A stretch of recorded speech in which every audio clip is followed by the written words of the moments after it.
বরিশালের বানারীপাড়ায় রোগীদের সাথে ডাক্তার শাকিল হাসানের অশোভনীয় আচরণের অভিযোগ পাওয়া গেছে।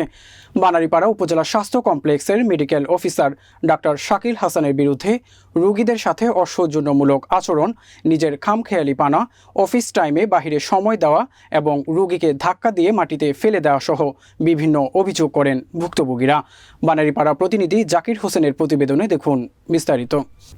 বৃহস্পতিবার উপজেলার স্বাস্থ্য কমপ্লেক্সের মেডিকেল অফিসার ডাক্তার শাকিলের নিজ কক্ষের সামনে দাঁড়ানো এক রোগীকে হঠাৎ ধাক্কা দিয়ে মাটিতে ফেলে দেয়।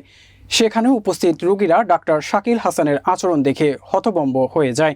সকাল থেকে রোগীরা ডাক্তার শাকিল হাসানের জন্য অপেক্ষা করতে থাকে। এদিক সেদিক ঘোরাঘুরি করে নিজ কক্ষে গিয়ে বিশ্রাম করা অবস্থায় অপেক্ষমান রোগীরা বলে, স্যার, রোগী তো ছটফট করে, দেখবেন না? ডাক্তার শাকিল হাসান বলেন, এখন আমার সময় নেই। এ সময় রোগীরা আক্ষেপ করে বলে, আমরা সেই সকাল 10টায় এসেছি, এখন দুপুর 1টা বাজে। ডাক্তার শাকিল হাসান আমাদের না দেখে আমাদেরকে এখানে ওখানে পাঠায়, আমাদের ঘন্টার পর ঘন্টা দাঁড় করিয়ে রেখে বাইরে ঘুরতে যায়, আমাদের মধ্যে একজনকে ধাক্কা দিয়ে মাটিতে ফেলে দেয়। এ সময় পাশে দাঁড়ানো অন্যান্য রোগীরাও জানায়, ডাক্তার শাকিল হাসান বাইরে থেকে এসে কিছু বুঝার ওঠার আগেই বয়স্ক একটি রোগীকে ধাক্কা দিয়ে ফেলে দেয় এবং উপস্থিত রোগীদের সাথে অসৌজন্যমূলক আচরণ করে।